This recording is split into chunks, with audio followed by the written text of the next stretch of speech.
Hello guys, स्वागत है आपके अपने यूट्यूब चैनल में। आज हम बात करेंगे एक ऐसे सेक्टर के बारे में जिसमें हमेशा से ही ग्रोथ बनी रहती है। चाहे कितनी भी टेक्नोलॉजी आ जाए या कुछ भी हो जाए, लेकिन ये सेक्टर हमेशा ही ग्रो करता रहता है। जी हाँ दोस्तों, आज हम बात करेंगे फार्मा सेक्टर के बारे में। और इस वीडियो में हम कवर करेंगे फार्मा सेक्टर की एक ऐसी कंपनी के बारे में जिसने एक ही क्वार्टर में दो चौंकाने वाले रिजल्ट दिए हैं। जी हाँ दोस्तों, आज हम बात करेंगे मॉर्फिन लैब के बारे में। तो आइए वीडियो को शुरू करते हैं जल्दी से।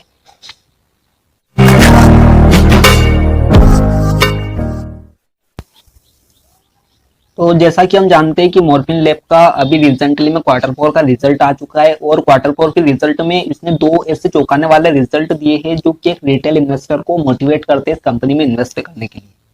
तो हम वीडियो में सबसे पहले देखते हैं कंपनी के कुछ बेसिक फंडामेंटल्स, और आगे जानेंगे कि हमें इस कंपनी में क्यों इन्वेस्ट करना चाहिए। तो हम सबसे पहले इसके कुछ बेसिक फंडामेंटल्स देखते हैं। तो जैसा कि हम देख सकते हैं, Morepen laboratories is engaged in the business of manufacturing, producing, developing, marketing and a wide range of active pharmaceutical ingredient, मतलब API, branded and generic formulation and also home health product. इसको आप एनुअल रिपोर्ट के page number 61 में देख सकते हो। तो आइए अब हम देखते हैं कंपनी के कुछ बेसिक फंडामेंटल्स। तो कंपनी का मार्केट कैपिटलाइजेशन जो है वो है 1176 करोड़, मतलब ये कंपनी अभी स्मॉल कंपनी है। और स्टॉक का करेंट प्राइस जो है वो अभी 26% है। लेकिन क्वार्टरली रिजल्ट के आने के बाद स्टॉक का प्राइस जो है वो एकदम से ऊपर गया है। और इस कंपनी ने लास्ट के 3 मंथ में लगभग 186% की रिटर्न दी है। और कंपनी का बाउंड्री हाई व लो देख सकते हो, 34.95 है। और कंपनी का बाउंड्री लो जो है वो 7.20 है। कंपनी की बुक वैल्यू 6.31 है, स्टॉक का प्री 35.03 है। और ये कंपनी कोई भी डिविडेंड नहीं देती। रिटर्न ऑन कैपिटल एम्प्लॉयर इतना अच्छा नहीं है, 8.40, और रिटर्न ऑन इक्विटी भी अच्छी नहीं है। लेकिन कंपनी की सेल्स ग्रोथ लगभग ठीक है, 16.58। ईपीएस लास्ट ईयर का देखें तो 0.64। और अब हम बात करते हैं कंपनी के डेथ के बारे में। तो कंपनी के ऊपर डेथ है 12.28, और वही कंपनी में रिजर्व रखा है 194 करोड़ का। तो ये पॉजिटिव साइन है कंपनी के लिए। लेकिन इस कंपनी के लिए एक नेगेटिव साइन ये है कि इसमें प्रमोटर की होल्डिंग जो है वो केवल 34.54 है। और ये प्रमोटर की होल्डिंग लास्ट के 5 ईयर में, लगभग 4 या 5 ईयर में, ना तो इंक्रीज हुई है और न ही डिक्रीज हुई है। और अब हम देखते हैं कंपनी का चार्ट। तो लास्ट के 1 ईयर में कंपनी का चार्ट कुछ इस प्रकार से दिखाई देता है। और यदि हम बात करें मैक्सिमम ईयर में, तो मैक्सिमम ईयर में कंपनी का चार्ट कुछ इस प्रकार से दिखाई देता है। अब हम देखते हैं कंपनी के प्रोस व कॉन्स। तो कंपनी हैज रिड्यूस्ड डेथ, और company is virtually death free. और अब हम बात करते हैं कंपनी के कॉन्स के बारे में। तो कंपनी का स्टॉक जो है वो ट्रेडिंग है 4.04 टाइम्स इट्स बुक वैल्यू। और कंपनी कोई भी डिविडेंड नहीं देती। इसको जितना भी प्रॉफिट होता है उस प्रॉफिट को ये अपने एक्सपेंड होने में उपयोग करती है। और इस कंपनी में प्रमोटर की होल्डिंग जो है केवल 34.54 है। और कंपनी की रिटर्न ऑन इक्विटी भी इतनी अच्छी नहीं है, केवल 11.74 है लास्ट 3 ईयर की। अब हम करते हैं कंपनी की पीयर कंपेरिजन। तो देख सकते हैं सन फार्मा, रेड्डीज लैब, शिप्ला, बायोकॉन, अरबिंदो, टोरेंट और कार्डिला हेल्थ केयर। और अब हम देखते हैं कंपनी के प्रॉफिट एंड लॉस स्टेटमेंट को। इसकी एनालिसिस हम फाइनेंशियल ईयर 2008 से 2019 तक करेंगे। तो इसमें हम सबसे पहले देखते हैं कंपनी की सेल्स ग्रोथ। तो जैसा कि हम देख सकते हैं, फाइनेंशियल ईयर 2008 में कंपनी की सेल्स ग्रोथ 145 करोड़ थी, जो कंटिन्यूसली इंक्रीज हुई। और वही फाइनेंशियल ईयर 2019 में 769 करोड़ से की है। और कंपनी के एक्सपेंसेस भी इंक्रीज हुए हैं, ऑपरेटिंग प्रॉफिट मार्जिन भी इंक्रीज हुआ है, लेकिन कहीं कहीं डिक्रीज भी हुआ है।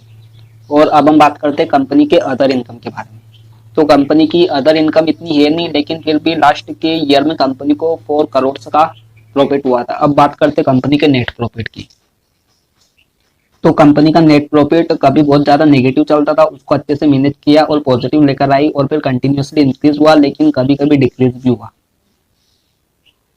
और अब हम लास्ट में एनालिसिस करते हैं कंपनी के बैलेंस शीट के बारे में।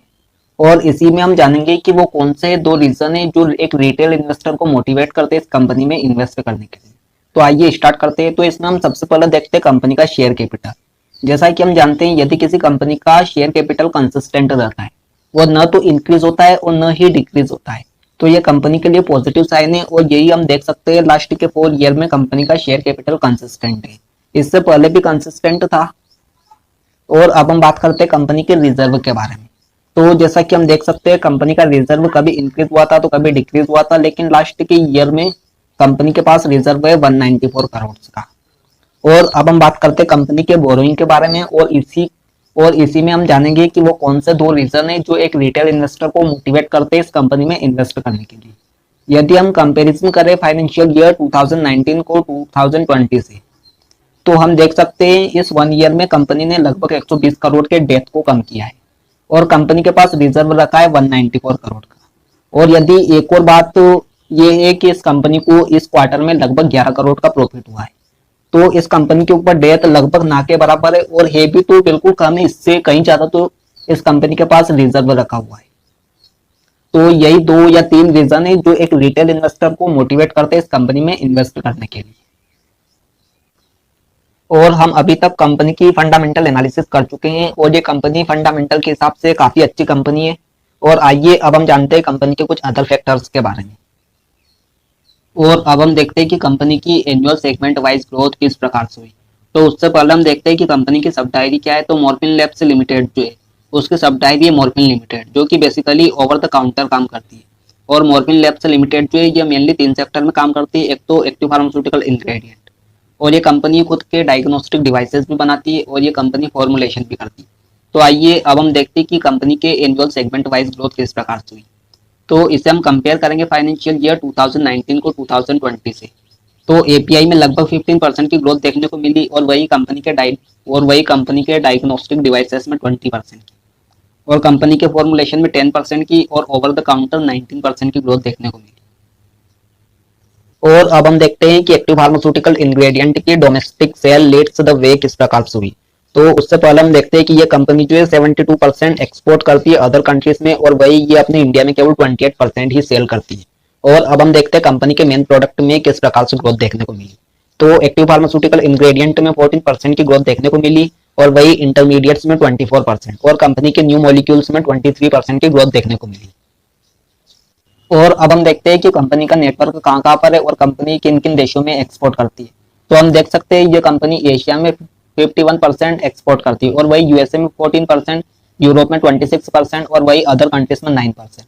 और अब हम देखते हैं कि इन रीजन में किस प्रकार से ग्रोथ देखने को मिली। तो एशिया में 6% की ग्रोथ हुई फाइनेंशियल ईयर 2020 में, और वही यूएसए में 15% की, यूरोप में 10% की, और वही अदर कंट्रीज में 36% की। और अब हम लास्ट में देखते हैं कंपनी के कुछ प्रोडक्ट। तो जैसा कि हम देख सकते हैं कंपनी ने कोविड-19 से बचने के लिए कुछ कोविड एसेंशियल्स बनाए हैं, जिस प्रकार से आप देख सकते हो यदि आपने कभी इनका उपयोग किया हो। और बात करें कंपनी के अदर प्रोडक्ट की, तो कंपनी के कुछ अदर प्रोडक्ट इस प्रकार है। और मैं उम्मीद करता हूँ कि आपको वीडियो पसंद आया होगा, और यदि आपको वीडियो पसंद आया हो तो वीडियो को लाइक शेयर व कमेंट जरूर करें, और यदि आप हमारे चैनल पर पहली बार आए हो तो चैनल को सब्सक्राइब जरूर करें। Thank you so much for watching this video. और यदि आपको किसी कंपनी की फंडामेंटल एनालिसिस पर वीडियो चाहिए तो